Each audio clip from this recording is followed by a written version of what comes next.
So Caitlin Clark's officially been ruled out for the season. What a circus leading up to this, and what a joke. I don't know if I should call it a joke. I mean, jokes are funny. This is just sad. I mean, how in the world do you just mess something up as bad as this one? You talk about a nightmare season for the WNBA coming off of what should have been a great season. More fan interest, more attendance, more TV ratings than they've seen in their entire existence, excluding the first couple of years when it was still kind of novel and Cheryl Swoops was doing commercials with Michael Jordan. Uh, how in the world do you botch something this bad from a public relations standpoint? July 15th, that was a month and a half ago, coming up on 2 months ago.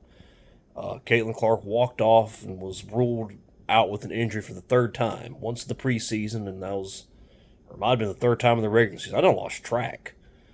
She missed some games, came back, and I think she had to miss some more games and came back. And you could tell she didn't look right all year. So I want to know what happened initially. I want to know what happened overall, but good luck getting that out of any WNBA team, whether it's the Fever or anybody. You just talk about a nightmare season for this league. I mean, the Fever, obviously, they had championship ambitions coming into the season. That blew up in their face. Stephanie White was supposed to be, the person to lead us to that promised land. I don't see how they don't fire her. I haven't even watched the last two games. I got so tired of watching this team without Caitlin, without Sophie. Just they went back to Phoenix. I knew it was going to happen. I knew exactly what was going to happen in that Phoenix game. I didn't have to watch it to know what was going to happen. Phoenix was going to be fired up because of the rivalry, because of what DeWanna Bonner did, and they want to protect her. And Stephanie White's too fond of DeWanna to do anything about it. She's going to let the Fever get beat around, pushed around, and talk trash about. No coach does that. No coach fails to protect their team like that. Even as sorry as the Chicago Sky are, Tyler Marsh at least flipped out on the referees to protect his team. So Stephanie White's clearly the worst coach in the league. I mean, she might not be the worst X's and O's coach, but you cannot possibly underachieve more with this team she has. But back to the Caitlin Clark situation, I kind of felt like it was heading towards this at first, and the longer and longer they drug it out, I'm like, son of a bitch, they're actually going to drag this out to the very end of the season and say, oh yeah, she's done. And darn if they hadn't done that. I mean, how in the world? We all knew something was bad wrong. After that, they would not provide us any information. And then when they did provide us some information in the middle of August, they said, yeah, she had an ankle injury. And back in early August, they told us like 2 weeks after it happened. And to this day, I still don't understand the timeline leading into that. And we've all been trying to decode that, trying to figure out what's going on. But we just have to accept the fact this is an incompetent league, just an absolute circus. And this is what happens when making a profit is not a priority.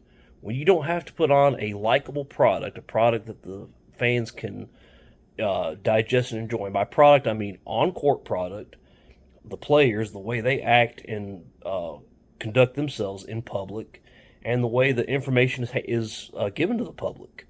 That's all part of the product, and the WNBA is just absolute garbage in all of it.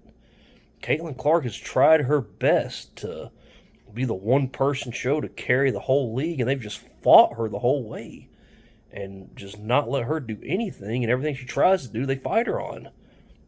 And then Sophie Cunningham does her podcast, and she jumps on board, let's change how this game's officiated, let's change how we play, let's change how we present ourselves to the public, and she's been vilified by that and fined, and they don't want to do it. They want to do things on their terms, and if that means they have to lose money and go crawling back to the rich white men every year and ask for money so they can keep going, so be it. They're fine with that.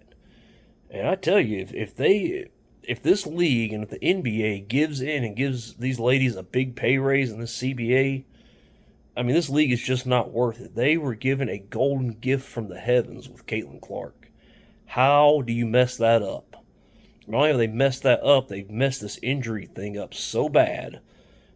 Just dragging it out and dragging it out. It's day to day, day to day. You know what? She might come back and on this date, August 10th or 11th or 12th, whatever it was, and she didn't come back. And oh yeah, she had an ankle injury 2 weeks ago, or at the time it was 2 weeks ago when they reported it. And it's just, we still don't know exactly what's hurt. We don't know, how it happened. We don't know how the previous injuries and on the hamstring and the groin areas have hurt her all year, and now it's this quad injuries. I mean, you've got to be more transparent than that. I get that you don't want to give them a target, but she's got a target all over her anyways. I mean, the reason I think a lot of this has happened, she had to bulk up so much, and her body just wasn't ready for it. To take the beating that she gets from these ladies who just do not want to have a profitable league. They want to make money, but they don't want to earn money doing it. They want to get money, but they don't want to make money. And that's just, you can't do that. And if they can't see why we have such a problem with that, I don't know what to tell you. And that's just the way this league is, and that's why it's been such a joke for so long, such a running punchline, such a running meme. I mean, they've got to, with this, the owners have to shut the league down for at least a year and completely rebrand it. Everything. I know I've given some ideas, but I mean, the look and everything has to change about this game. If I'm Caitlin Clark, even if they raise salaries, I'm going overseas and saying, piss on this. I mean, she's just way too much of a talent and way too much of a bright spot to be wasting it in this just trash heap of a league. I knew it was coming. I mean, I felt it kind of, when it started off, I'm like, I wonder if they're going to do this, but it's like, nah, surely not. And then it kept going and kept dragging and kept dragging, and darn, they didn't do it. As a Panthers fan, it reminds me of watching Super Bowl 50. We started off bad. We were the best team in the league. We had a 15-1 regular season. We were playing the Broncos with, Peyton Manning as last year. He couldn't move. He couldn't throw the ball more than like 10 yards. And, we had a dominating defense and a really good offense. We had Cam, the MVP. Started off bad, and Cam just was not in it. He was lethargic. He was scared. You could tell he was just off his game. And I thought, okay, we got a long ways to go. He's out there on the West Coast. It's still daylight out there, which is pretty rare for a Super Bowl. To be, first of all, very few of them are played outdoors, and then to be outdoors on the West Coast, it's going to start off in the daylight, which you don't see much of anymore. And maybe he's just thrown off by it. Who knows? And as the game went by, I just kept getting the sinking feeling they're not going to recover. They're not going to recover, and it just built and built, even though the Broncos couldn't do anything until Cam refused to dive on the football. Killed his career and killed his legacy. And I feel like this moment right here is Cam not diving on the ball. This is the WNBA just saying, yep, we're not even trying to hide anymore. We are a joke. And we have really no hope. I mean, if Caitlin Clark, if you can't get behind all the positives she's brought and turn it into something good, I don't know what to tell you. Last season was a disaster, but it was still something they could build off of. This is a league that for 27 years before that had done nothing. Except they've done less than nothing. They've lost money and lost goodwill and lost anything other than being a meme. And they finally got Caitlin Clark, somebody that people actually interested in. People actually paid attention to the league for once. So, you can kind of give them a little bit of grace for not handling it so well last year, even though they're supposedly a professional league. 27 years is 27 years.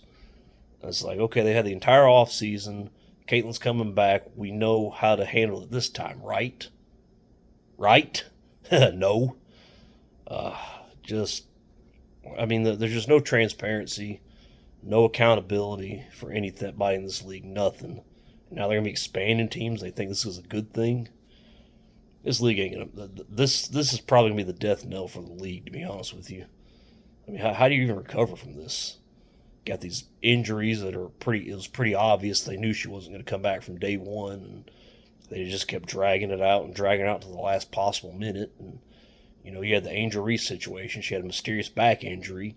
Was able to play the All-Star game in Indiana when she was, supposedly taking over Indiana with her new shoe, and then missed a bunch of games with a back injury. And once her shoes came out, she mysteriously came back to, I guess, be visible and promoted, even though her and her team are playing like dog shit. And what a joke. I mean, you talk about a disaster season. I was excited for this season, too. And a lot of us were excited for this season.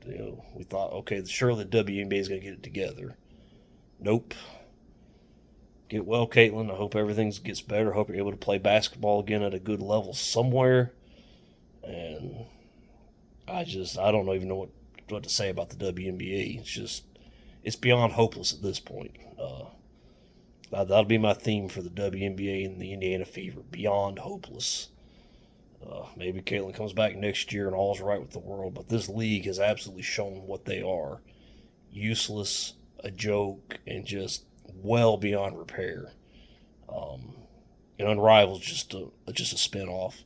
It's the same people trying to do the same thing under different names. So Unrival's not the answer either. So uh, I just hope she goes overseas. I tell you, get on a real professional team and a real professional league. So thank you guys, and uh, be back with some more bad news when my Panthers start playing again. So take care, guys.